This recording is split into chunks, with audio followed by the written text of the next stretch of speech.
What's up, everybody? Welcome back to the Sean Lowery Show. I'm here with Justin Reese. Justin, what's going on, man? What's happening, Sean? How you doing? I'm doing great. Yeah, thanks for coming on the podcast. But first thing, I've been doing this lately for my recent episodes. I'm starting off with a 90-second rapid fire questions. Oh, it's just to kind of get to know you, get the audience get to know you a little bit. Random questions. I'm putting you on the spot. You ready? Let's do it. All right, I'm gonna start the timer. Boom. All right. What is your favorite book? Favorite book? Think and Grow Rich. Oh, dude, that's my favorite book. Cardi B or Nicki Minaj? Ooh, I'm going Cardi B because she Cardi crazy. B? Yes. She is. If you could live in one country besides America, what country? That's easy. Spain. That's my favorite country, man. Spain. Barcelona? Yeah, Barcelona. You got to use the tongue in that. All right. What's your favorite TV show? Favorite TV show? I would have to say Billions right now. Billions? Okay, that's a good show. What's your favorite quote? Favorite quote is, man, there's so many of them, but I would probably say the one that I use the most is, if you give a man a fish, he eats for a day. If you teach a man a fish, he's going to eat for a lifetime. Classic. I love it. You have a Hollywood or celebrity crush? Oh man, I got a few of those. Pick one. I got a few of those, man. I mean, first and foremost, the Queen Beyonce herself, definitely. Okay, I won't tell Jay-Z. Please don't. And, I mean, right. Pretty much every Victoria's Secret model. I mean, fair enough. Who's someone you wouldn't mind a punch in the face? Ooh, I'm usually not a violent person, man. But I will say, if there's one person I will punch in the face, I'm not gonna lie, man, is our former president. Like, many times I just want to punch that dude in the face. Like, he's done. Yeah. Let me qualify. He's done some. Yeah. Go. Let's hear it. No, I was gonna say, man, he's done some stuff, man. But just for me personally, a lot of the things that's happened around the country, and where the high racial tension, that's a big part of the issue that I have, man. Yeah, dude. I mean, I've liked him, but like, he definitely. There were some points I was like, "What are you doing? He's so obnoxious." Yes. I thought I was like, dude, just like during like the when like COVID was going on and there was like the riots and everything. I was like, dude, this is such an easy thing. Get in front of a podium and say, "We're all Americans." Like, do like a classic unity speech. Yes, that's it. Yeah, it's so easy. Never happened. Yeah, it never happened. At one point, he said, "There's going to be a unity speech." Like next week, and then it never happened. I was like, when is this unity speech coming? Come on, man. Let's go. It's so easy. It's such a simple like presidential thing to do. Bring everyone together in this time. Yeah. So yeah, he could be obnoxious, that's for sure. Yeah. But yeah, man. So tell the audience who you are, about yourself, and who's Justin Brees? Absolutely. So I always a lot of people know me for being on Southern Charm New Orleans on Bravo. So that, I'm not gonna lie, that was pretty fun. That's pretty awesome. Yeah. But I always tell folks, man, I still maintain who I am, my everyday, day to day, man. I'm an attorney. I do personal injury law. I'm a sports agent. I represent professional athletes who play in the NFL. I've done some lobbying work. I do a lot of community service work, and I mean, that's the guy who I am, really. At its core. I love helping people, especially with the work that I do. I represent people who have been hurt in catastrophic injuries or minor injuries. I've represented people who've lost family members to try to help them pick up the pieces, man. And that's where I get my most joy, man, is helping people, get themselves together and help them turn the page and be able to put themselves in a position to move forward with their life. I love that, man. Yeah, and I want to talk about all that. I'm curious about the Southern Charm thing, right? So I was watching some clips of you on YouTube before the podcast, and I'm in Charleston, and that is like the original Southern Charm, right? The OGs are in Charleston. Yeah, good big shout out to those guys out there. Yeah, I'm not like a huge reality TV guy, but I did watch like some of the Southern Charm because I moved to Charleston about 5 or 6 years ago, and it was a Charleston show, and a bunch of people loved it, so I checked it out. And I see the guy Shep. I see him like all the time when I'm downtown. Like, I don't really talk to him, but like I always see him. Like, he's always out and about, and I've seen the people from the show just around town a lot more than I thought I would. But reality TV, man, it's so interesting. So, like, I'm always curious. All right, so like, how like organic. how organic is everything? Because there's something will happen on the show, and then right away you're there talking about it, right? You're like, oh man, she was being such a bitch or something like that. Yeah. I don't know exactly, but it's like I'm always wondering, like, wait, when did they like record that that part where they just talked about what just happened? So I'm gonna tell you, man, it's actually a very in-depth process of how they do this. Before we get filming, they literally want to know every single thing that's going on with us, down to when does your landscaper come and cut your grass? Like, what? When does your trash get picked? Like, they want to know everything, right? And so what they do from that point is, things that are happening with people. I'll give you an example. On one of the seasons, Barry, who's a fitness trainer, health and fitness is his profession, his career. He's had some side businesses. One was his apparel company, First Team. Okay. And he's got his new company, Pound Cakes. So one of the things with his apparel company, he's trying to launch it. He wants to put on like a fashion show to kind of launch the product. Like, that is something that we would go out and support him on. That is something that we would show up to. They just need to know, when do you want to do it? And then we got to come and film it. So a lot of it is, it's like, well, hey, do you think we know you want to do it? I know you want to try to do it Tuesday. Maybe do you think you could do it Wednesday so we could try to document it? It's a lot of stuff like that, but they're taking all of that stuff to try to put it together. And then as things are flowing and seen, things start to happen. And so you have to follow up with that. And they you got to talk about, so like if something went down, you like, instead of talking over it on the phone, they try to say, well, go have lunch and talk about it. So that's kind of like the thing where they put you together, but that's still something that would happen. You'd be like, yo, did you see what that person said or what that person did? Like, what the hell was going on? Like, those are things you would still talk about. They just gotta document it though. So that's all stuff that would happen. Yeah. Okay. So they just like kind of make sure the cameras are around and everything. Yes. And they teach us, it's like, look, we know you have this strong urge to like try to handle it now and get it off your chest and sort everything out, but we kind of need you to wait to do that. And that's where it kind of gets a little weird, because that's not natural generally. Right. But the actual conversations are real. The situations, things that happen are real. So, all the stuff you see it happens. Yeah, man, it seems fun. Like your life is like, part of like a reality TV show and everyone's following along. Like you said you really enjoyed it. I'm gonna tell you, man, it was a cool experience. There were parts of it that were hard for sure, because you wind up talking about a lot of personal things, like on camera in front of people, things that you would more likely tend to keep private or between you and that other person in conversation. But it was a really fun experience. It's something that I got to do that many people will never have a chance to do, which is fun. Yeah.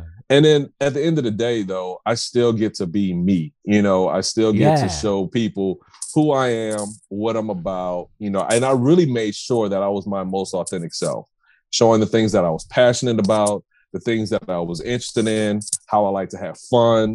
A lot of times I was, look, I'm here to have a few drinks and crack some jokes, but then there were times where, I'm having serious conversations. So I really wanted people to see, all the different sides of me. And then the biggest part was I really wanted to represent well for New Orleans, because that's your city, right? Exactly. There are a lot of TV shows that have been made in New Orleans, and unfortunately they have kind of gotten it wrong. They've gotten the culture wrong, things that we do wrong. And so I wanted to represent not just my New Orleans experience, but other people's experience as well, because everybody has a different New Orleans experience. So I wanted to try to touch on as many different parts of town as I probably could, even if it's ones that I necessarily wouldn't frequent that often. I still wanted to be a representative for that part of town, that neighborhood, whether I'm eating at that restaurant or showing that side of town, to where I'm feeling like everyone is included, in this experience that they're watching on TV. Cool. Yeah. What would you say is like the character of New Orleans? I mean, I know, obviously, I've never been there. My friends went on this one trip. I should have gone with them, but it's on my list. It's on my list of like U.S. cities to visit. Like probably the number one that I haven't been to. We're opening back up too, man. Slowly but surely, man. So you got to get down here. Yeah. Okay. I mean, it's like I said, on my list. But I mean, the stereotypes. I know Mardi Gras, beignets, LSU football. it's cool how it used to be like France, right? And then it kind of has some of that culture left in it, right? Like, how do you describe New Orleans as a city? I'm gonna give you a little bit of history on this, man. Okay. So what a lot of people don't realize is that New Orleans, the French Quarter, is actually all Spanish architecture. So the Spanish, yes. If you ever go to Madrid, Barcelona, and you walk around and then you come to the French Quarter, you're like, wait a minute. And on a lot of the buildings on the side, instead of it's calle, which is street in Spanish, and the name of the street on the side of the buildings from like when they were first built. But really? what wound up happening is that the French had it first. They had it first. Then there was the big fires that burned it down. And so they were like, well, we don't want this crap no more. The Spanish came in. They rebuilt the city. They rebuilt the French Quarter as to what it is now. And then the French were like, well, wait a minute. We kind of want this back. So they came back and took it back.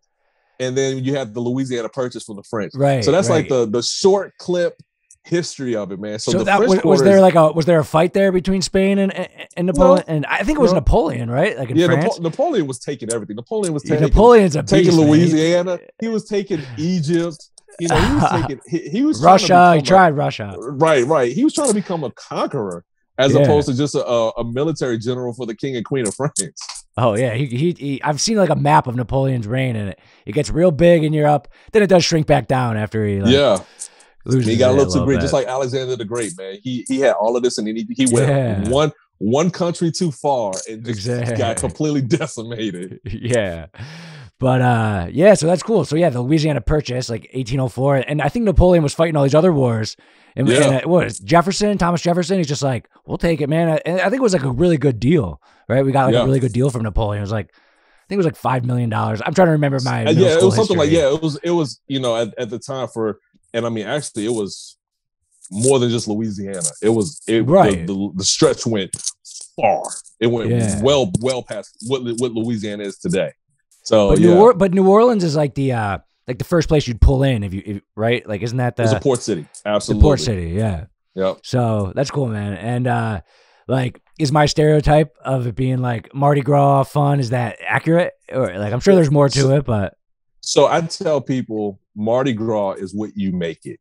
Kind of just like how Vegas is what you make it. You know, you can go to Vegas and just party until the sun comes up every single night. Pool parties, night parties, all this stuff. Mardi Gras is just like that. It's wild in the French Quarter. It's drinking, it's fun, it's partying until the sun comes up. Or it could be family friendly. You can just be on the parade routes with the kids, doing some tailgating, some barbecuing, having like a little setup. Mardi Gras office parties where people have chicken wings and finger sandwiches and muffaladas and, and drinks and all this other stuff. Just like Vegas is, you can just go sit by a chill pool and go get a massage and catch a show. It's whatever you want to make it. Well, what if you're just trying to study and you just want to sit there quietly? It's probably not your best city during Mardi Gras, right? Not the best city. It was actually, when I was in law school, it was very difficult during Mardi Gras, man. Very difficult. I would imagine, right? I would think you might have to like get out of town a little bit or something like that.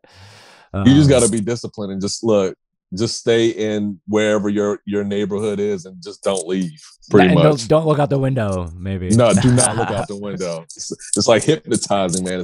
It's calling you like the sirens, Yeah, man. I gotta go there. It's gonna be fun. But yeah. So, dude, you have so many other interesting things going on. Wait, before that, your mom, isn't she? I'm looking at your notes a little bit. Like Dottie Reese, is that your mom? Yeah. She's like I have her here. Prestigious judge and civil activist, Dottie Reese. Like she's kind of known in town. No, so one of the media outlets got her. So my dad is a judge, and then my mom is something serious too. My mother was named Philanthropist of the Year. Okay, and my mother sits on several boards of different organizations raising collectively like millions of dollars, for organizations throughout the city. She has her own consulting business. So, I mean, look, she is very well known around the city, in the big circles. I mean, there was even, some talks about her even potentially getting into politics because of her name recognition. And my dad is the legal scholar. He's the one who was a practicing attorney for 20 plus, like a little over 20 years before he became a judge. He's now been a sitting judge since 2001, so for about 20 years now. Wow. And he has presided over some of the bigger cases that you excuse me, that you've seen in the media. Like, to give you an example, I don't know if you recall this, but there was a couple of years ago, the Benson family, who owns the Saints and the Pelicans, Tom Benson, before he passed away, his granddaughter, his grandkids, and then his daughter were suing him for control of the teams. And it was a huge deal. It was all over. I think I remember hearing about that. Yeah, all over ESPN. And I mean, look, you talk about two professional franchises. That's a $3 billion organization collectively, right? Oh yeah. That they were saying that he was not fit to run because of his age and his mental capacity. So I mean, that was like a huge deal. I'm gonna tell you, my father at that time, you know, because it was such a hot case. My dad would not leave the files in the medical records in his chambers. He would bring them home every night for fear that somebody might try to come in. And I remember I would pick him up from the courthouse because I live around the corner from my parents. So like I would literally pick him up from the courthouse. He'd have the box of the medical records for Tom Benson. Because like I said, he just did not trust leaving it in there. Because I mean, it was such a hot deal. Like, and there's so much on the line too, all that money. So much. $3 billion, literally $3 billion was on the line for this point, you know. So he presided over that trial. You know, you'll see, like, you know, in articles, he wound up finding in favor in Tom Benson. Tom Benson was able to regain control and, you know, of his teams before, and this was before he passed away. Obviously, Tom Benson passed away like 2 or 3 years ago now at this point. Right. So the kids finally at that point got their money, right? Well, they worked out some kind of deal. They got a lot of cash, and I don't want to say wrong. I don't want to go out there and say right. I don't want to tell you wrong, but from what I understood, they got a lot of cash, a lot. Like, I'm sure, generational. Like, your family would never ever have to work again. Their kids will never, and so forth down the line. Like that kind of cash. But who owns the teams now? So his wife, his now wife. Okay, his wife. Gail Benson. Gail Benson is now the owner of both the teams. Okay. Did the public generally agree? Like, do you think Tom Benson was fine? Do you think his mental capacity was fine, or was he kind of getting a little like slipping up the words, or was he okay? One of the things is my dad, and you ask any attorney, both plaintiff and defense attorney, my father is a straight shooter. You know, if you're right, you're right.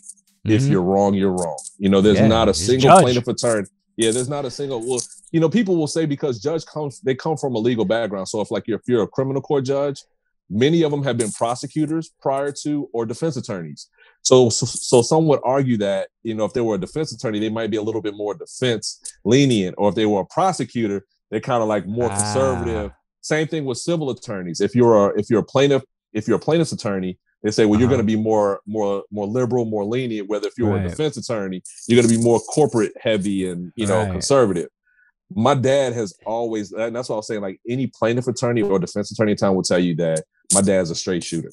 That's awesome. If you're right, you're right. If you're wrong, you're wrong.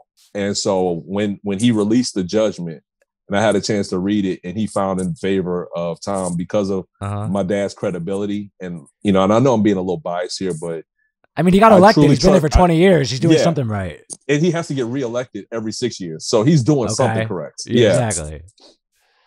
And so I trusted his judgment on that one. And I'm sure like the community at large overall agreed with it too.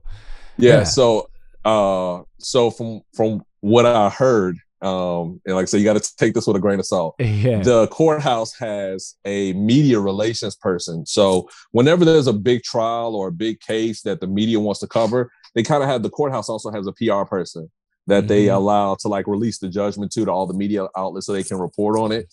So the PR person called, like right as the judgment was being released, the PR person called the Saints headquarters to let them know and send them a copy of the judgment and the decision. And when he told them that my dad found in favor of Tom Benson, all you could hear was like these cheers and like the background, like they had just won the Super Bowl. That's awesome. That's awesome, man. Dude, I love the law. Like, I respect the hell out of it. Like, every time like I hear like a ruling and I don't really know the details, I always like I trust that. Like because you can't really the media and like the stories you hear, you can't really trust like all of that stuff. You got to take it with a grain of salt. You have to think for yourself. Yeah. But I love how we have a court system that like when I see a ruling, I'm like, dude, I believe it. I don't think that judge was being political or has any like ulterior motives. Like I trust it. I love that we have. Do you think the court system and across the country is like pretty solid? I would say overall, yes. Overall, there are certain cases where I'm like, wait. And I'll give you a good example. I actually had a chance to watch the Meek Mill documentary on I think it was Prime, Amazon Prime. And what he went through like his probation and his parole for what he was convicted of, I was like, wow. He got overcharged, I think. He was pissed. It wasn't necessarily that he got necessarily overcharged. Okay. The conditions of his probation and his parole of what he had to do for what he was charged with was like really excessive. And it was almost in a sense of where the system was working against him, like any little thing that, that he had to do, he always had to report. And then the length of time that he was on probation for was excessive, and the judge was doing all kind of crazy stuff. Like, so I mean, they were really trying to set him up for failure. Yeah. And so do you think she was trying to make it was a female judge, if I recall? Yes. Do you think she was trying to make like an example out of him or something? Like, why do you think that was the case? When I watched it, and again, I mean, I know it's a one-sided story. I get that, right? But when I'm watching the documentary on it, I was still trying to understand her motives. Like, it was very bizarre because it was almost like almost like a battered wife thing. It's like, I love you, but I'm still going to continue to keep punishing you. It was so bizarre. She's like, I'm the one that's like your savior. I'm the one that's going to help you, but yet like I'm jamming you up every single time. Weird. It was very bizarre. I mean, she wound up getting in trouble for that. She that did? whole thing. Yeah. I didn't know that. Yeah. I didn't know that. Get in trouble. Yeah. Dang. And I knew he had all the billionaires on his side. He had like Robert Kraft. And, that dude from Fanatics. What's his name? I forget his name. Is it one of his songs of like Levin or something like that? Yeah. And when he's the owner or is the owner of the Sixers, I want to say. Hey, something to do with the Sixers. Someone that there's listening knows the name. But he's the owner of the Fanatics. He had a bunch of billionaires on his side. So I mean, they wouldn't like be in his court if he didn't have some case. Plus, it made them look cool too. So it did. It definitely made them look cool. But yeah, so I'll say overall, man, I trust. I have to believe in the justice system. It's not perfect, but I do believe in it. And there are moments where we need it to work for us. And one of the things my dad used to always tell me, he used to always say, son, if the criminal justice system or the justice system doesn't work for the worst of people, then how can you expect it to work for the best of people? Right. Yeah. There's a big one going on right now, right, in Minnesota. Yeah. Have you been following that at all? I've been following it as much as I possibly can. Really? I don't know that much about it. Like, I just knew what was going on. Like, is there any updates on it? Prosecution is still in their case in chief right now. Last that I checked, they were already like 20 witnesses in. I mean, they have a lot going on, but I guess for me the most complex thing is, and it sounds like it should be simplistic because we have video of someone kneeling on a man's neck. Right. For now, what everybody thought was 8 minutes and like 42 or 46 seconds 46, is now being determined to be 9 minutes and 29 seconds. Jeez. I mean, if that knee wasn't there, I don't think the guy would have died. No. So I don't think so it's either. like, I don't think so either. Yeah, and I don't know. It's the white versus black thing, and that's the whole media story of it. Yeah, but like that's what I like about court. I don't think in court they're gonna get like over emotional. They're just gonna look at like whatever the laws are. Like, but I mean, it very much looked like a brutal murder. Like that's what it looked like. 100%. I mean, I understand police officers use like the knee restraint, but they're most of them, if they do it, you're supposed to do it like between the shoulder, like on the back shoulder blade, so they can't go anywhere. Not to where you're on their neck, on their suffocating them on their chest to where they can't breathe through, like, trying to breathe from because you're dead smack on the middle of the chest. But the one of the experts was a former sheriff, I think in Baltimore, and he was saying, like, look, once you got a guy handcuffed, that's a wrap. It's over. He's not going anywhere. He's not going anywhere. At that point, he is officially subdued. And if he is continually trying to fight with you on the street, that's when you call in for backup. Is call your sergeant. We need to restrain this guy. Bring the ankle cuffs, as well. Type deal. They had him handcuffed and 4 guys on top of him. Dude, like, I know he wasn't a small guy, but being handcuffed, and 4 guys, like, he's not going anywhere. What's the defense? Are they trying to say that was standard police? They're literally trying to throw everything at the wall and to see what sticks. Right? They tried blaming the crowd for one defense. What? Literally, they were saying that the crowd was becoming very irate, that, they had to pay attention because they feared for their safety because of the onlookers were becoming belligerent. They've tried to blame that he had other drugs in his system, whether it was fentanyl or pills. Still, without the knee, I don't think that guy's dying that day.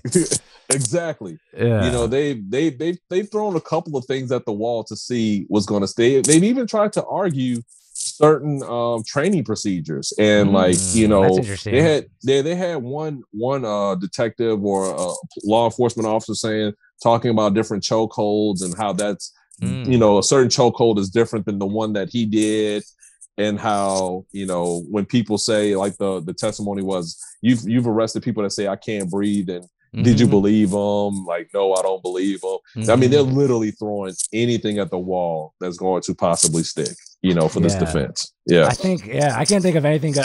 Maybe the police protocol, might be, like, he was trained to do that or something. That might be their best defense.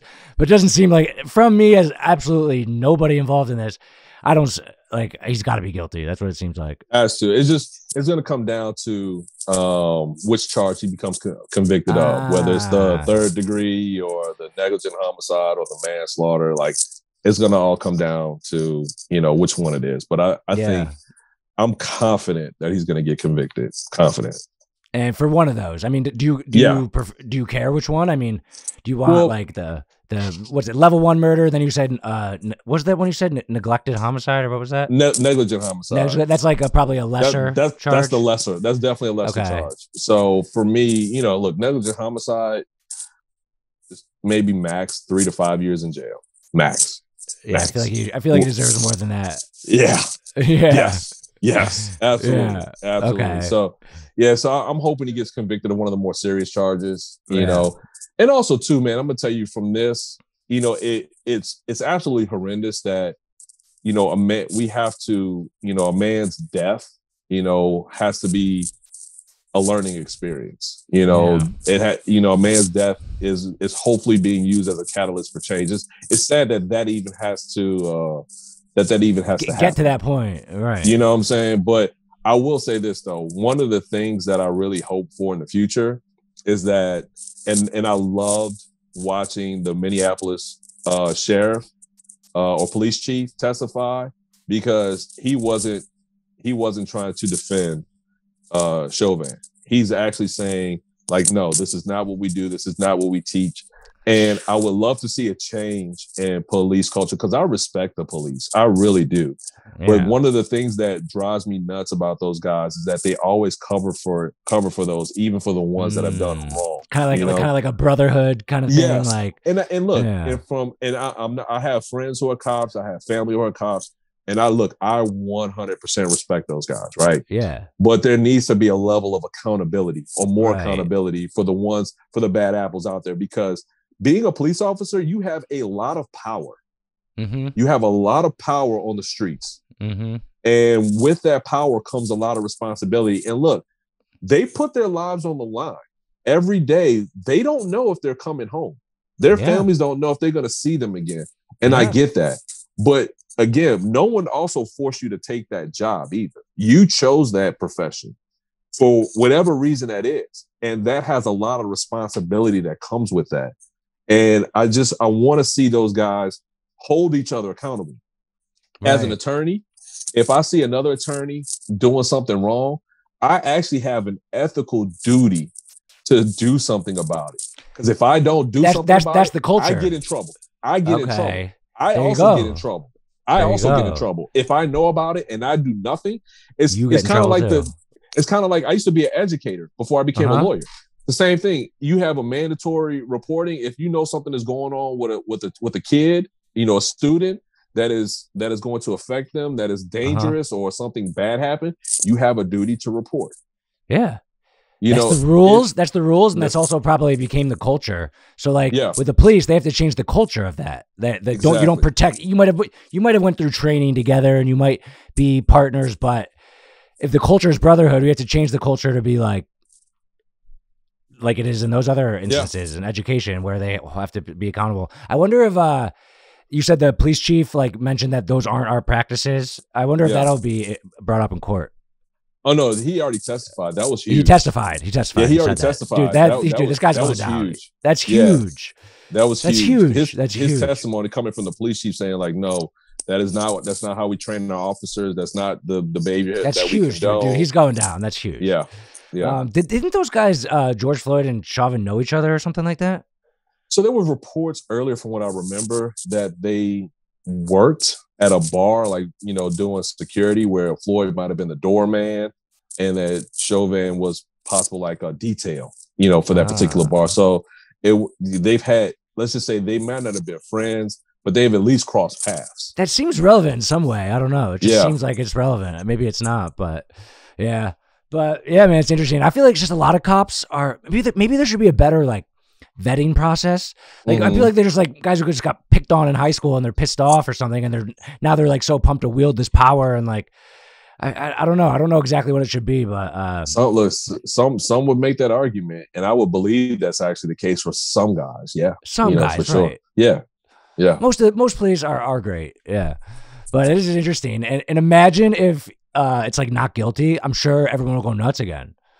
Riot, Yeah. Oh my! I don't even want to imagine what's going to happen if it's a not guilty verdict. I mean, I think people might absolutely go nuts all over. Seriously, all over again. Oh yeah. I don't want to see that, but mostly I just want justice to be served. Obviously. Yeah. Cool. The only thing is, I mean, look, every state is different with regards to sentencing guidelines. So, for example, let's take it back even a step further. I don't know if you remember the case in Dallas, Texas, with John Botham and I think Amber Geiger, the police officer that went in the guy's apartment, got shot. And shot and killed him. I want to say she got 5 years for that, right? But the way the law was interpreted, and this is where not every state is like this, the jury decides what the sentencing is going to be. And for the crime that she was convicted of, it was a minimum of 5 years, but it went the gap was huge for 5 years all the way up to 25 years or 30 years. It was a big gap. And the jury just gets to pick that? And the jury in Texas, the jury decides. Where in Louisiana, the jury decides guilt or not guilty, right? But when they do the sentencing hearing, the judge looks at they have sentencing guidelines, a report's got to get done if they're a multiple offender, first time offender, impact testimony and statements, impact witnesses. A lot of things come into that, and then the judge decides, what the sentencing is going to be. So you're asking a lot of a civilian, to put that burden to decide. Do you think it's better for the judge? Do you think it's better for the judge to do the sentencing? Absolutely. Yeah. Absolutely. Because a judge has one, the legal knowledge, and also two, the ability to remain impartial. Right. Because, or the better ability to remain impartial. Let me say that. Because you're asking people, some people will they want to see the true goodness in everybody, the true goodness in everybody, and have a tendency to sometimes be lenient, and they don't want to be responsible for putting someone in jail for 30 years. Right. They don't want. I understand that feeling, man. Yeah. I'm the one, not only do I have to say that this person is guilty, but then I got to decide how long they got to go to jail for. That is a big responsibility. Right. That is, dude, that really is. And like, I fear nothing more than jail. So like, I don't want anyone to go to jail because but people have to. Yes. I shouldn't be in charge of this. But if I was in charge and they were definitely guilty, that's what I might do. I might say guilty and then give them a minimum. But like, don't put me in charge. Trust me. Right. See, and that's the thing. I mean, you're essentially making the jurors the proverbial, judge and executioner. Right. Like when you think about it, you know what I'm saying? Like you're kind of making them the judge in a sense and the executioner because they decided, like, again, that's the person, they're guilty or not guilty. But then I've now got to determine what their fate is. That's a big deal.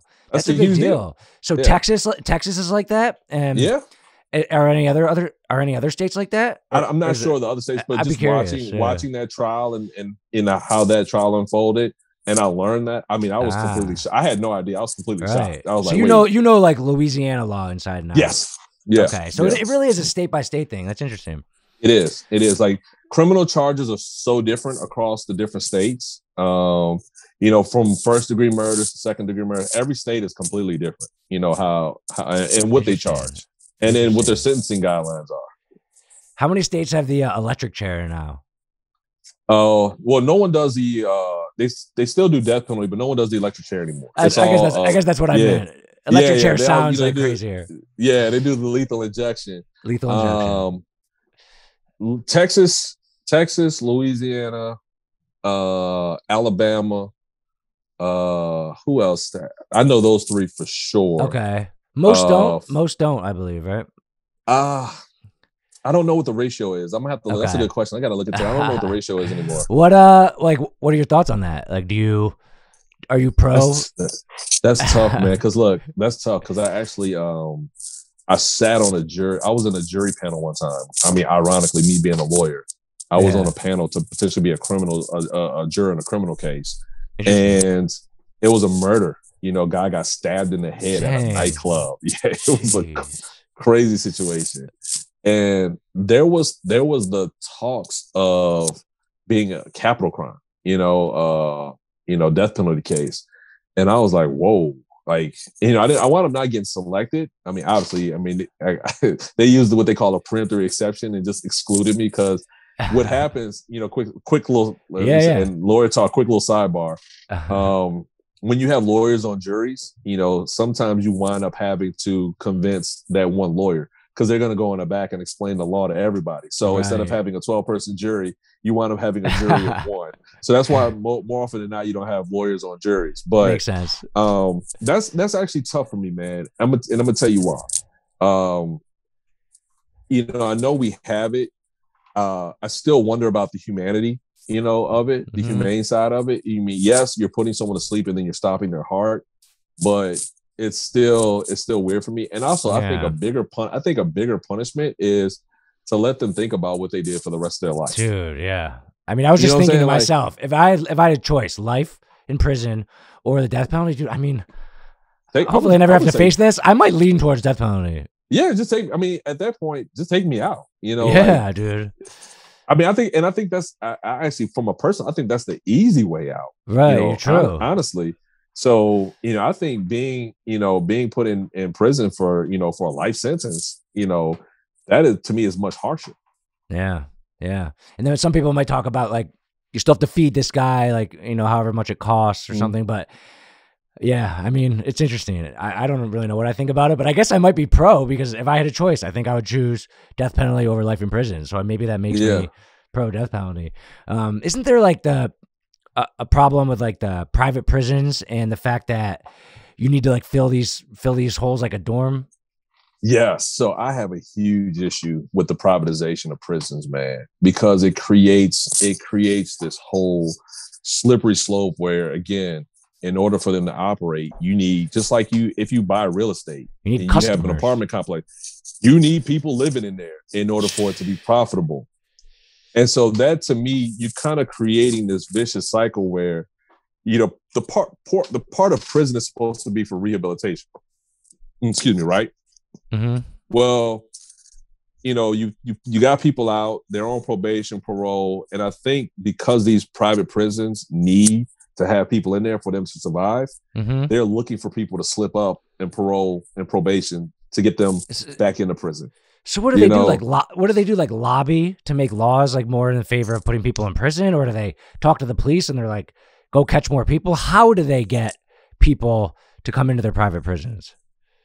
That's a good. I don't want to speak wrong. I gotta be honest. I don't know that. I don't know that one, so I don't want to speak wrong. But I don't like the idea of it though. I mean, I love capitalism. I'm all for private businesses, but like that's something that the state should handle, man. And I think but like I said, the consequence of it opens up a door for it to be something bad, because the fact that you absolutely need to have people in there, it goes to your question. Well, how do we get people here? And it's like, do we jack people up on their probation or on their parole to get them back in here? Was that how we do it? Is there some kind of backdoor deal where we're gonna give higher prison sentences for crimes? This crime might deserving be of 2 years, but we're gonna give them 4 to 5 because of it, to keep the population. So like you're opening a really crazy door with that. Right. Plus the goal of society should be to have nobody in prison, or like 10 people or 100 people. Like that's it. Yeah. And that would be better for the society. So like, why would we want more in there? Well, us as a country have one of the highest prison rates in the world. That's crazy. Yeah. Dude, I mean, yeah. So like, it goes back to like sentencing and all that. So like, I'm not a fan either. I mean, dude, I just imagine being in like a cell and you just like, can't do anything, dude. I would go. I respect the laws. Like, I mean, I don't have anything that's gonna put me in prison. I don't think, but like that is definitely like a deterrent for me, because I would be. I would not. It scares me. It scares me, man. Huge, man. I mean, look, you're no longer eating, the meals that you're accustomed to. Dude. I've watched several videos on the food that these guys make and how they got to get creative to eat inside is absolutely beyond me. And I'm gonna tell you, part of it was there was this show on A&E. It's called 60 Days In, and they were inside, like they have people like kind of infiltrate these prisons as like undercover, to like talk about like, to give information back to the sheriff, to say like, these are how drugs are getting in. It's actually a really fun, really cool show to watch. Yeah. But prior to this new sheriff taking over and trying to fix up this jail, it was run by a previous sheriff. And what the sheriff was doing, they had one of the highest crime rates within the prison. Like, as far as like prisoners, crimes, getting beat up, rules being broken inside, all kind of stuff. I mean, it was like literally like the Wild Wild West inside that particular prison in Alabama. New sheriff comes in and is trying to clean it up, but what the old sheriff was doing was he was minimizing all of the budgets for like food, because if there was any retainage, apparently he got to keep it and keep it legally. Like the sheriff had apparently like there was an article where he had like an $800,000 beach house somewhere in like the Alabama. So he was like starving them. Alabama. Yes, they're literally eating like slot food, like literally like food that comes in like a plastic bag that you put in boiling water to like heat up, and it's like every portion, like there was like no fresh foods. And I'm not sitting here saying that these guys had got to have gourmet meals, but like there's still a level of health. Yeah, level you have of to humanity, feed them. Right. Exactly. Humanity, civil rights. Yeah. Yeah. So, geez. I mean, so did that guy get in trouble, or did he? Or it was all legal? So what he did was, it wasn't illegal, but it was just like immoral. You were literally giving your people the absolute bare minimum, so you could personally profit more. What a piece of shit, man! Seriously. No. Yeah. So, what do you do with like sports in the sports world? Like with law. So I'm a certified sports agent. I'm certified with the NFL Players Association.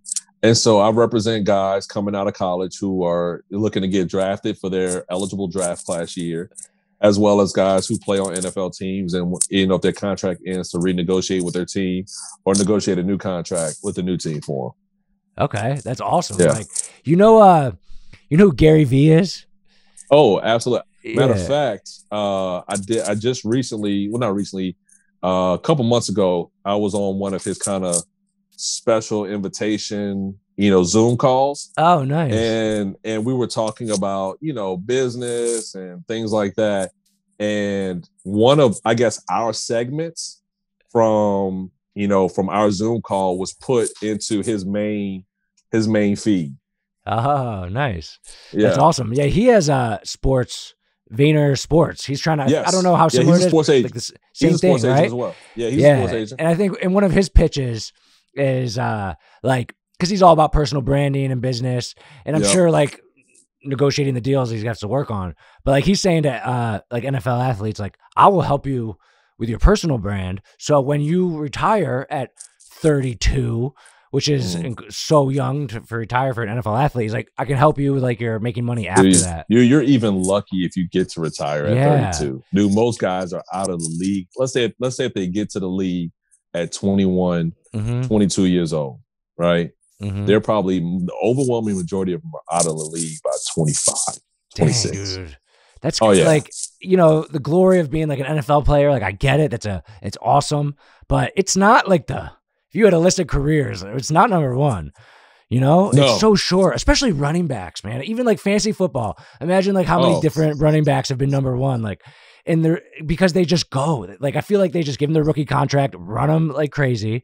And then, and then they move on. Guys right? The pounding those guys take. I mean, look, as a personal injury attorney, I tell people, look, those guys are literally getting into a 20-mile-an-hour car accident for 3 hours straight. Yeah, then they do it again. And every single week. Yeah. I mean, they just take a massive pounding on their bodies, man. Like the biggest, most athletic guys just trying to hurt you like that. Yeah. I mean, rough, you think, and I mean, look, the guys these days, man, I don't know how, I know not everybody believes in the theory of evolution. I do. Of course. And these guys are getting bigger and faster every year. Perfect example. The defensive end out of Penn State, Amwa, I forget his name. Yeah. He's 6'5", 250. Yeah, dude, a monster. And just literally ran a 4.38. Dang, I didn't see at that. his pro day. Are you serious, dude? Yes. Oh my gosh. He'll be like a top 10 pick, I'm sure. He just I'm gonna put that in a bigger perspective. Everybody remembers LSU's historic season 2 years ago, right? Where they just went bananas. Joe Burrow, Joe Burrow, Jamar Chase, Justin Jefferson. Some people say it's the best team ever in college football. It might be. Yeah. So Jamar Chase, who won the Biletnikoff as the best wide receiver in the country, just had his pro day at LSU 3 days, like a couple days ago. Right. And he ran a 4.38 as a wide receiver. Oh, wow. And this kid from Penn State, who's a defensive end, ran the same exact time as him. Wow. And he's that big. And he outweighs Jamar Chase by easily 50 pounds and has another 4 inches on him, 5 inches on him. He should be like a receiver or a tight end. Yeah, exactly. Maybe he can't catch. But dude, I would imagine he's going to be a top 10 pick or like a very high pick. It's crazy it's crazy how important those stats are for the that you do at the combine and everything, because some guys you never hear of, their numbers, their like metrics are so good that you're like, whoa, I never heard about this guy in college, but these numbers, and then they're a top pick. It's kind of like Carson Wentz on the Eagles. Like, I never heard about him in college. He went to some random college, and then he was like the number 2 overall pick, and he was pretty good for a while. I don't know. Yeah, we'll see if he's able to resurrect himself. Are you like LSU Saints fan? So a huge Saints fan. Yeah. Huge Saints fan. I grew up on the Saints. That's my home team. I am, even though I didn't go to LSU, I am an LSU fan, because that's technically like the home team as well for college. So sorry. All good. I'm so sorry. Lost you there for a second. But huge LSU fan with regards to like college football, SEC, now it's become like, the big games, LSU, Alabama, LSU, Florida, Georgia. Like, I mean, those are all like outstanding games to watch more often than not. So like, that's kind of like the home team. I went to Morehouse in Atlanta. So like that is my school, through and through. That's awesome. What do you think the Saints? So no more Drew Brees, right? Like they have a quarterback competition coming up. Yeah, This is Winston. Winston, and what's the other guy's name? Taysom Hill. Taysom Hill. Yeah, he's always interesting. Who do you like them to put in? So I will say this: I'm very confident in Sean Payton. Sean Payton is like the quarterback whisperer, and Jameis Winston to me has the physical capabilities of being a good quarterback. The one thing is I'm concerned with, or I'm still waiting to see, is he have the football? Not saying he's not a smart guy, but does he really have that true football intelligence and decision making? Yeah, because too many picks. His last year with the Bucs, it's like, he threw for 5,000 yards and 33 touchdowns, but he also threw for like 30 or 31 interceptions. So for every touchdown he's throwing an interception. And that could literally be, look, I mean, if you think about it, that's the game right there. That could be the deciding factor in the game. So, and look, even with those numbers, I want to say that year with the Bucs, they went 8-8 or something like that, or 9-7. Right. In the NFL, like that one interception is huge. Interceptions are huge. Yeah, possession. Yeah, I mean, but it's a good situation though, because like from Drew Brees to now these two guys, and dude, Jameis Winston, he's so like, I remember watching him in college at Florida State. I mean, they were undefeated, they won, and I remember watching him in the post game interviews, and this guy's just fired up, man. He's like, I would follow that guy into battle any day. That's what I'm saying. His passion, his physical ability, all of that is there. I'm just like the decision making and the football intelligence. And like I said, look, I'm not saying he's not a smart guy. I'm not saying at all, but like, it's, the decision, because 30 interceptions is not good decision making. Yeah, also stealing those crab legs. If he could just that kind of, I mean, it's a joke, but like it is decision making. It is decision making. It is decision making. It is decision making. And then what he did on draft day, he was eating crab legs at his grandmother's house. That's pretty funny, but like, yeah, I mean, I don't know if it's the best decision. Yeah, but yeah, it'll be cool to see, man. But I'm excited. Taysom Hill, I like Taysom Hill a lot. He's a phenomenal athlete. I think Taysom Hill is going to be better served being the position that he's in. I think he winds up having a longer career, and he's going to make a lot more money. What position is he in? Like 10 snaps a game, kind of. Yeah.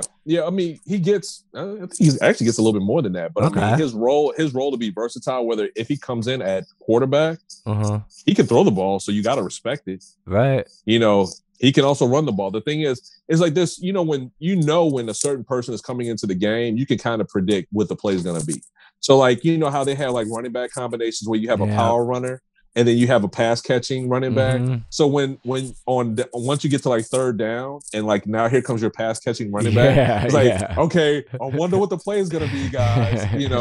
But what Taysom Hill is, you really don't know. You don't know because he can sit back and he can throw it. Yeah. Or he can take off and run. Or he can roll out the pocket, look like he's going to run and throw it. You really don't know with that guy. And that's what I really appreciate about Sean Payton. Sean Payton loves him. Exactly. And that's what I appreciate about what he brings on the field. I just, when I watched when Drew Brees was out in the 4 games that he played that he started quarterback, I was like, okay, he did a really solid job to get us through that period. But it was not the wins that we had compared to his wins were definitely different. They were a little bit closer than what we were used to. Right. With having Drew Brees like is a legend. Like I thought it was interesting that he didn't officially announce retirement until like the season was over. I thought like you seen like Derek Jeter, like I guess it's a different sport, but like they have their like in Dwayne Wade, they have like the retirement year where they go around, change jerseys, get like in every city, get love from the fans. Like I guess Drew Brees wasn't interested in that. I don't know. I guess, I mean, there might be a part of him that was like, well, I still got 1 year left on my deal. Do I want to try one more time? Yeah, he actually didn't know, I guess. Yeah. So, I think that was part of it too. And, it's the, well, how far do we get in the playoffs? let me really see how bad do I want to go back out, start training like a true professional athlete as opposed to working out and just staying in shape type deal. Do I want to take another pounding year? So I think it was a culmination of things for him as far as trying to figure it out, because the past 3 or 4 years, the Saints have been going to like the divisional conference championship, right? That pass interference. Right there.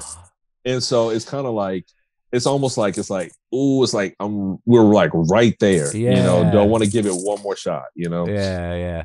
Well, he got the city one, right? And look, he'll Drew Brees, if he be a legend forever. Drew Brees is a fixture in New Orleans now, and even after the hiccup that he had with his Yahoo interview, he is still very much a fixture in the city. People still very much love him. I think a lot of people have gotten over the interview that he had with Yahoo. What'd you think about that? Like, because I watched it, I heard Drew Brees under fire, and I watched the interview, and I was like, it wasn't that bad. I don't know. I guess it comes down to the issue of flag or not flag. Well, it's a couple things, and I think Drew Brees at his core, at his heart, and at his values is truly a good man. Yeah, I think he teaches his children values. I think he is a really good man. I think what happened with Drew is that unfortunately he was looking at it through just tunnel vision and through one lens. Yeah. And I think the analogy that I can make in that situation is that, Drew Brees is definitely not a racist person. Yeah. He teaches his family to love everyone, right? But I think what wound up happening in that situation is that the admiration and respect that he had for his grandfathers, which I can truly appreciate because he talked about in World War II. That's what he said. Exactly. Fought in World War II. I can appreciate that. But their experiences when they came back as heroes is different than my grandfather who fought in World War II, or my great uncle who fought in World War II. Because when my family came back, they came back to the South to segregation. Jim Crow. Yeah. They came back to Jim Crow. They came back to racism. They came back to no opportunities. And so while he feel like, I think, and this is the analogy, it's like, let's say we're all at a condo or a hotel that's on the beach. I think Drew Brees felt like because we were all in the same hotel that we are the same, where his view was the water and the beach, and in my view is the parking lot and the dumpster at the bottom. True. And so I think he thought because we were all in the same hotel, which is nice, that we're all okay. But it's not the same, Dang. I never even looked at it from that point of view. I was just thinking he touched a hot button issue with Kaepernick and then kneeling for the flag, but I never even looked at it from the World War II thing and then the analogy you just made. I mean, dude, that sucks, man. I mean, I hate the history. It's tough, man, because like I said, again, I truly believe his heart was in the right place, and the stories that we hear from our grandfathers, even though, or my great uncle, who both served in the same war, their experiences are completely different. And then the same flag that you love and respect, your grandfathers and your family came back heroes, where mine had a completely different experience. Right. A completely different experience. Yeah. How do you think our country's doing on this, like in modern times, from your perspective? The big issue that I had with, everybody talking about the kneeling flag, because they were completely getting distracted from the overall point, and no one actually took time to listen to what Colin Kaepernick was saying. No one took time to say, he said, look, the first time I did it, I sat down, and apparently that was disrespectful. So I wanted to correct my mistake, and I actually had a dialogue with people who are in the armed services, the military, to say, hey, look, this is my message. I want to be respectful, but I want to make a statement. And someone who's in the military told him to say, look, you can make your statement by taking a knee, because that's not being disrespectful. Interesting. I never knew that. That's not being disrespectful, and you can still get your point across. But what he was trying to do, literally back in 2016, when this all happened, 2015, when this all happened, literally it was a pot boiling, and it completely overflowed with the whole with the George Floyd incident. Oh yeah, because that was his whole point of taking a knee, was to show what was going on to people. The same exact thing that happened to George Floyd. Right. Police brutality. That was his main thing, right? Yeah, police brutality. That was his main thing. It was police brutality. It was criminal justice reform.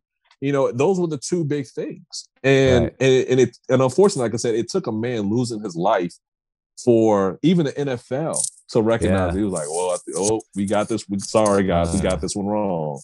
Because, you know, they were talking about fining guys for doing it, suspending guys.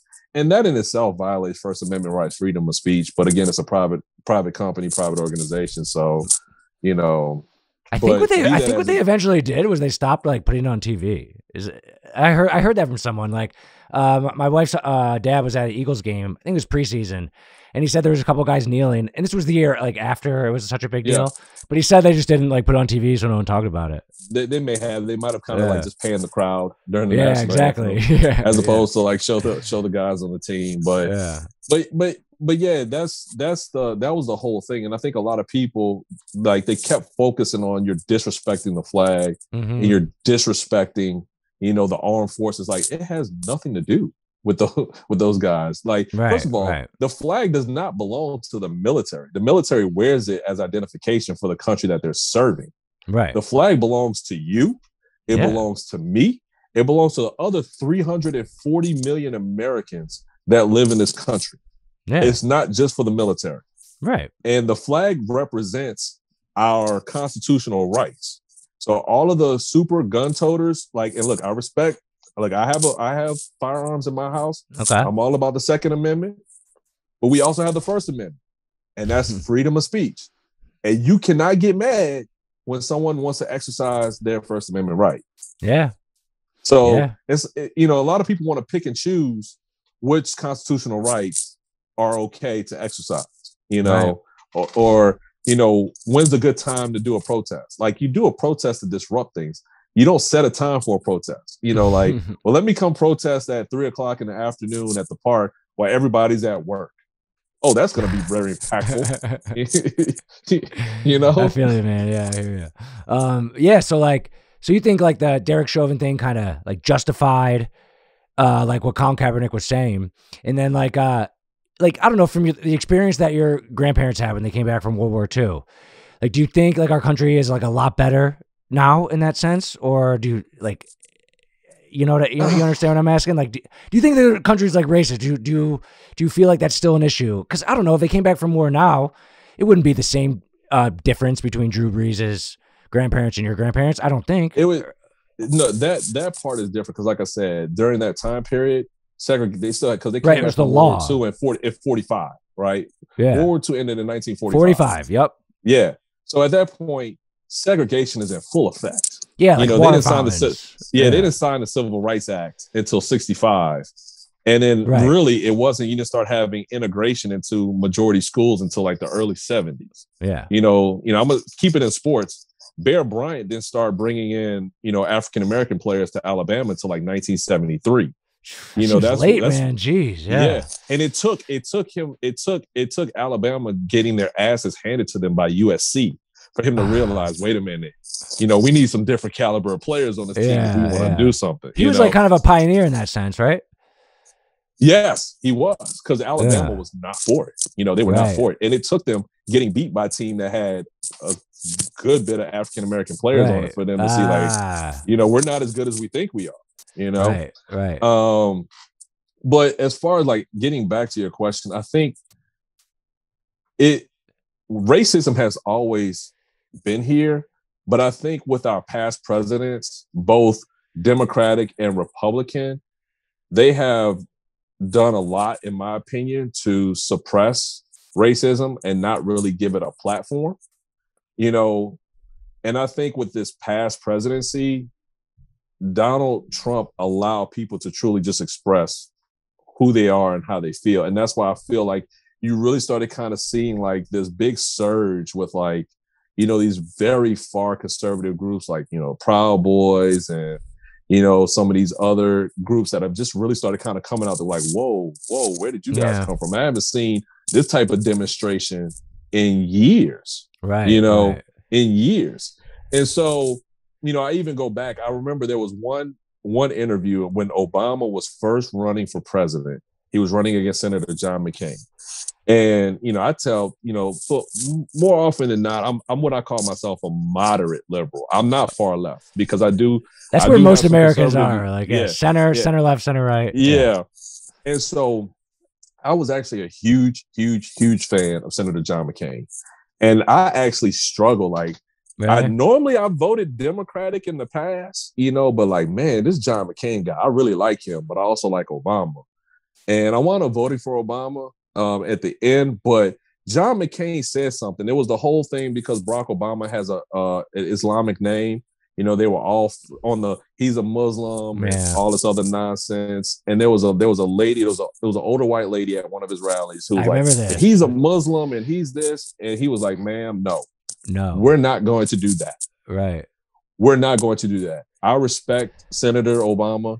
He is a man of values. He is a man of Christian faith. He is a good man. The only thing that is different between he and I are our viewpoints and our ideas of how to run this country. We're not going to do that. We're not going to do that. And that right there, I think for like years, I mean, and people even say what they want about George Bush, we didn't have any of this craziness that has really been happening over the past 4 years, So I think we were doing good. I think we took a couple. You think you think a couple steps back? I think we took some steps back on this one, man. Yeah, I mean, I would agree if you look at the protests and everything that was going on a couple months ago, and it's like I think like some people say it's like the media blows it out of proportion a little bit. Like I think there is some truth to that. Do you think there's any truth to that? Like the media and like politicians like basically inflaming it and like supporting 100%. It. Yeah, and I'm gonna tell you, I actually watch both Fox News and CNN because I laugh at how polar opposite they truly are. I would really, it's really difficult to find a news outlet that just completely reports on what's happening. ABC's pretty good. ABC's pretty good. Like they're just straight shooters. Yeah.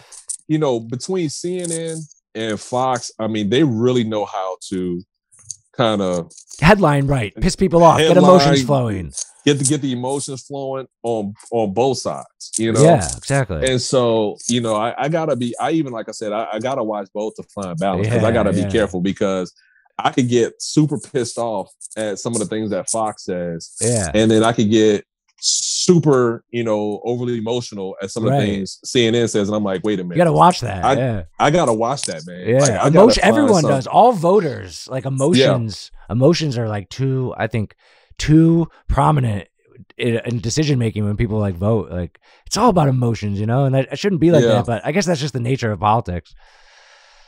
And I mean, and that's part of it, man. I mean, unfortunately, the overwhelming majority of Americans, they don't do their due diligence. They don't do their own research, Or it's hard. It's hard to be researching it all. You got stuff to do. And if they are researching, they're actually not going to credible sources.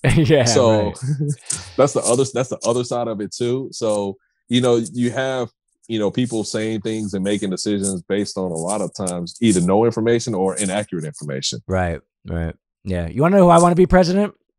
Who's that? I want Mark Cuban to be president. I would love for him to be president. You would love for him to be president? I would love her. I love Mark. I'm a huge fan of Mark. Dude, he would win, man. Because like I don't know, I'm kind of like center, maybe like a step to the right. I'm in the middle. Like, but I think he should run as a Democrat though, because for some reason I think that would be better for him. I don't know. I think it does. I don't care what party he runs for. I'm voting for him if he ever runs. I'm gonna tell you, like I said, from an actual business standpoint, people are like, well, he's so smart, man. Yeah, I'm like, people like, Donald Trump was this businessman. He's that. I'm like, well, a real good businessman wouldn't have filed bankruptcy 6 times, corporate bankruptcy 6 times. I'm just saying, Right. But Mark Cuban, is to me a legit businessman. Yeah, I think Donald Trump was a good businessman as far as like branding and like kind of some planning for the cities. Great with Mark. Great brander. Yes. But Mark Cuban knows about like technology and like he's the first one to know about like new trends. Right now he's talking all about NFTs because that's like the new thing going on. He had sold 2 technology companies. He was one of the first people with internet radio. Like he's so smart, and he's smart in a business sense, but also a sense of technology, which with the future with like cyber warfare and all that stuff, man. I mean, you want someone who understands technology. Renewable energy sources. I mean, I'm all for the oil and gas industry because I think that's still very much important. But at some point, you can't keep sucking the planet dry. We have to find other alternatives. You know, I got a Tesla. And, we have to find other alternatives because, as we're moving into the future, and look, people will talk about population. I mean, the world is a lot bigger as far as population, and it's getting bigger every single year. As far as resources are concerned, we've got to figure out other alternatives as well. And I think Cuban is a guy who has a good balance because, look, very much capitalistic. Clearly, he's a multi-billionaire. He's going to tell you that. I love making money. Exactly. But he's also the type of person who understands, technology and what's going to be needed, moving forward. Right. And he's like, and I've been noticing him doing this. You still there? Yeah, I'm here. I'm sorry, man. I forgot. All good. I'm gonna have to turn. I think I'm okay. Sorry. Okay. Yeah, you're good. Yeah. We'll be wrapping up soon. But also he's shown enough compassion to like get some of the like further left votes. Like I feel like he's done a good job. So he's like, all right, so capitalism is like my number one thing. Like I love him for being the guy he is for his success and on Shark Tank. So he's got that. He's smart, so he knows about the issues. And then I think can get enough of the left because he has shown compassion even more recently.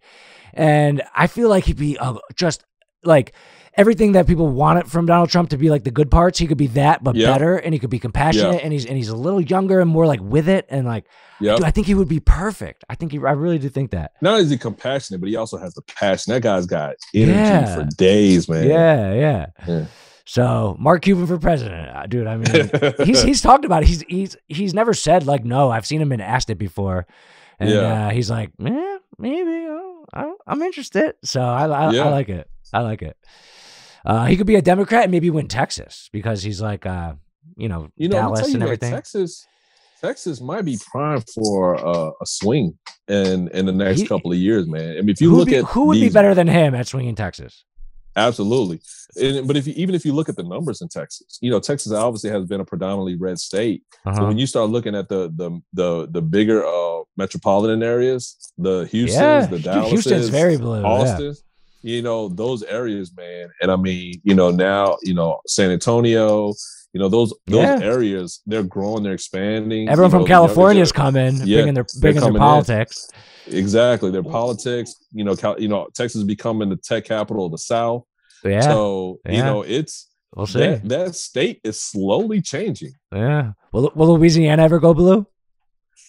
New Orleans will always be blue, but I don't know about the rest. You don't know about the rest of it. The rest of the state, man. You got a pretty good lock there. Yeah. Dude, all right. I mean, dude, this has been an awesome conveation. It's been like an hour so far, so I didn't even notice. Man, this has been amazing, man. I've been having so much fun. I mean, like, I gotta wrap it up soon. Anything else? Anywhere people can find you? Any other final thoughts, comments? Oh man, well, first and foremost, I mean, if anybody wants to find me, all of my social media handles are the same: Twitter, Instagram, TikTok, the Justin Reese. I'm on all 3 platforms. I'm at the King firm in New Orleans. I do personal injury law. So if there's any way I can help folks, please, reach out to me. Love to help as always. And my biggest thing is, moving forward, I want everybody to know that even if you have a difference of opinion, you can still always have a productive dialogue with people to understand them, to learn something, take something away. And if you don't agree with them, you can agree to disagree, but still have respect, compassion, and love. That's what I want to leave people with, man. Dude, that makes me so happy you say that on my podcast because like that is what our country needs. And great message to end with, dude. I love it. Whew, Justin Reese, you the man. Thank you. Man, I appreciate you, Sean. Thanks so much, bro. Later.